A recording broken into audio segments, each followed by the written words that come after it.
kasih-Nya, ingat kebaikan-Nya, ingat karya-Nya, tebus kita. Setinggi langit membentang, begitulah kasih-Nya pada kita. Besar kasih-Nya pada kita. Ingat kasih-Nya, ingat kebaikan-Nya, ingat karya-Nya, tebus kita. Setinggi langit membentang, begitulah kasih-Nya pada kita. Besar kasih-Nya pada kita.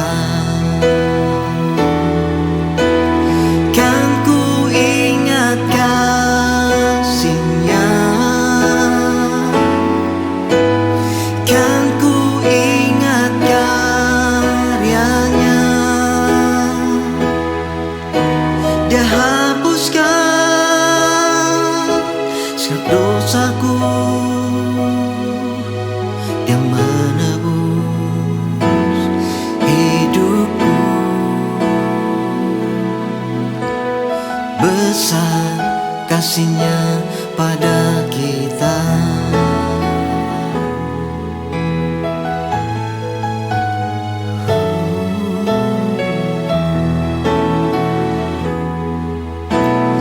Ingat kasih-Nya, ingat kebaikan-Nya, ingat karya-Nya, tebus kita. Setinggi langit membentang, begitulah kasih-Nya pada kita. Besar kasih-Nya pada kita. Kan ku ingat kasih-Nya, kan ku ingat karya-Nya. Dia hapuskan segala dosaku,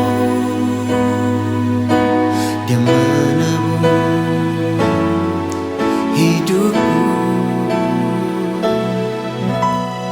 Besar kasih-Nya pada kita.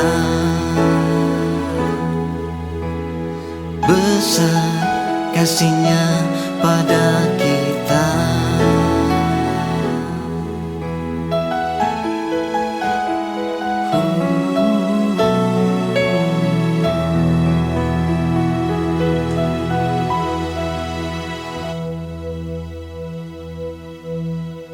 Haleluya, Shalom Bapak Ibu Saudara yang saya kasihi. Pada minggu ini kita masih terus berfokus. Kita mau belajar bagaimana kita saudara mempraktekkan kompak. Dan kita harus saudaraku mengandalkan Roh Kudus. Tanpa pertolongan Roh Kudus sebagai penolong yang lain, kita tidak mampu mempraktekkan 3B. Kita tidak bisa berjalan bersama dengan Kristus setiap hari, kita juga tidak dapat belajar dari Kristus setiap hari, dan kita tidak mungkin berubah serupa Kristus setiap hari. Nah, saudara, karena itu kita pada minggu ini mau berfokus kepada bagaimana kita mengandalkan pertolongan Roh Kudus sehingga kita bisa belajar dari Kristus selalu. Nah, sejak saudaraku Roh Kudus berdiam di dalam kita, Roh Kudus itu adalah penolong yang lain atau guru pendamping yang lain. Dialah mentor kita, saudara. Ya, Roh Kudus itulah guru kehidupan kita. Nah, makanya saudara, kalau kita tiap hari dipenuhi dengan Roh Kudus, saudara, maka Dia, Roh Kudus, akan memimpin kita. Dan kemudian saudaraku, Dia akan saudara menjadi penolong kita yang mengajar kita. Demikian kata saudaraku Yohanes 14, saya bacakan ayat yang ke-25 sampai ayat yang ke-26. Semuanya ini kukatakan kepadamu selagi aku bersama-sama dengan kamu. Tetapi penghibur, yaitu Roh Kudus yang akan diutus oleh Bapa dalam namaku, dialah yang akan mengajarkan segala sesuatu kepadamu dan akan mengingatkan kamu akan semua yang telah kukatakan kepadamu. Jadi Roh Kudus itu saudara diutus oleh Bapa dalam nama Tuhan Yesus. Dia itu akan mengajar kita, ya, mengajarkan segala sesuatu kepada kita. Nah, segala sesuatu di sini tentu tidak boleh ditafsirkan saudaraku tanpa konteksnya, ya. Segala sesuatu di sini tentunya berkaitan dengan, ya, apa yang telah Yesus katakan kepada rasul-rasulnya, kepada murid-muridnya. Jadi firman Tuhan, saudara, pengajaran-pengajaran Yesus, ya, itu saudara akan diingatkan oleh Roh Kudus kepada kita, saudara.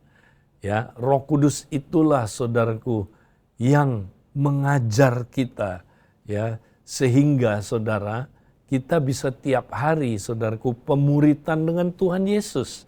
Ya, ingat saudaraku, pemuritan itu adalah apa?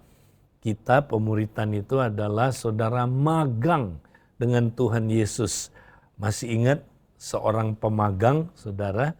Seorang pemagang itu adalah seseorang yang mengikuti seorang rabi atau guru, ya, dan dia belajar dari guru itu, saudara, sampai tamat pelajarannya, dia akan menjadi serupa dengan gurunya itu.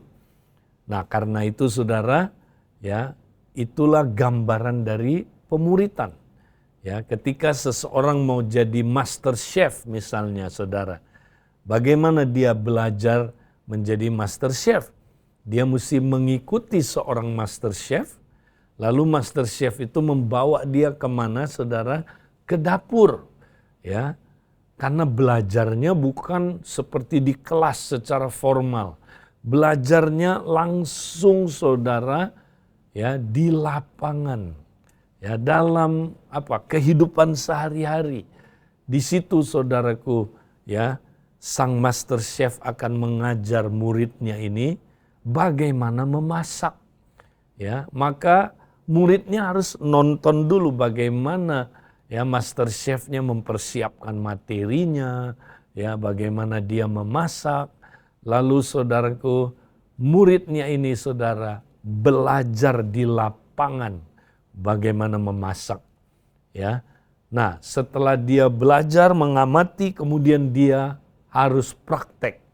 Nah, sekarang master chefnya yang tuntun dia bagaimana dia mempraktekannya benar atau tidak, ya, dan dia kasih evaluasi apakah dia mempraktekannya dengan benar, ya, tepat seperti yang master chefnya ajarkan. Nah, kalau dia udah tamat, saudara, master chefnya akan salamin dia dan berkata, ya, selamat karena kamu telah, ya, tamat pelajarannya dan sekarang kamu menjadi serupa dengan saya. Nah, demikianlah saudara, kalau kita menjadi murid Kristus itu kita mengikut Yesus, dialah guru kita, saudara, ya, rabi kita. Kita pemagangnya, kita belajar dengan pemagang kita, saudara, dan dia akan mengajar kita bagaimana kita bisa hidup serupa dengan dia. Nah, karena itu saudara, Roh Kudus akan mengajarkan kita pengajaran dari Kristus, ya. Bagaimana Kristus, saudaraku, mengajar murid-muridnya dulu, ya, kita perlu, saudaraku, pahami pengajarannya Yesus. Ya, apa yang dia ajarkan? Ya, misalnya dalam Matius 5, 6, 7 itu adalah intisari yang sangat penting pengajaran Yesus. Nah, Jadi Yesus mengajarkan rasul-rasulnya, ditulis di dalam Injil, saudara. Nah, kita mesti baca itu, kita mesti renungkan itu. Ya, nah kalau kita baca, renungkan ajaran Yesus itu, nanti Roh Kudus, saudaraku, akan mengingatkan kita akan semua yang diajarkan oleh Yesus itu, saudara. Nah, itu fungsi Roh Kudus, mengingatkan kita. Ya, sehingga saudara, waktu kita menghidupi, ya, hidup di dunia ini, saudara, Roh Kudus, ya, dia mengingatkan kita. Ya, apa kata Yesus? Ya, kalau kita, saudara, dihina, direndahkan, ya, disakiti, ya. Nah, Yesus mengajar kita bagaimana respon kita. Roh Kudus mengingatkan sehingga, saudara, kita belajar terus, ya. Nah, bagaimana kalau kita, saudara, ya, menghadapi keluarga kita? Bagaimana seorang suami harus, saudara, memperlakukan istrinya? Ya, nah, Roh Kudus akan mengajar kita, saudara, dengan mengingatkan akan ajaran Kristus, ya, tentang hubungan, saudaraku, ya, suami dengan istrinya. Bagaimana hubungan istri dengan suaminya? Roh Kudus, saudaraku, bisa mengajar itu. Bagaimana kita menjadi seorang bapak? Roh Kudus mengajar itu, saudara. Ya, bahkan bukan hanya secara teori, bukan. Waktu kita, ya, membapai keluarga kita, saudara. Di situ Roh Kudus akan mengajar kita. Ya, bagaimana kita tidak menyakiti hati anak-anak kita. Roh Kudus mengajar kita, saudara. Ya, bagaimana kita membapai anak-anak kita, ya, dari sejak kecil. Kemudian, saudara, bukan hanya sampai di situ, ya. Bagaimana kalau ada luka, ya, di dalam, saudara, keluarga kita? Bagaimana kita, saudaraku, bisa datang kepada Kristus, ya, Sang Penasehat ajaib itu, untuk menemukan saudaraku, nasihat-nasihat yang ajaib, bahkan kesembuhan, pemulihan dari luka-luka yang dalam. Roh Kudus bisa, saudaraku, mengajarkan kita. Jadi, saudara, ini dia, ya, pentingnya kita dipenuhi Roh Kudus, berjalan dipimpin Roh Kudus setiap hari, sehingga kita bisa terus, saudaraku, dari situ mendapat pengajaran-pengajaran dari Kristus. Ingat, saudara, ya, Kristus mengajar kita melalui firman-Nya, saudara. Dan itu, ya, Roh Kudus yang menolong kita, mengingatkan kita akan ajaran-ajarannya, ya. Dan bukan hanya itu, saudara, Roh Kudus juga memampukan kita untuk kita bisa taat sama pengajaran Kristus, saudara. Ya, nah, ini penting.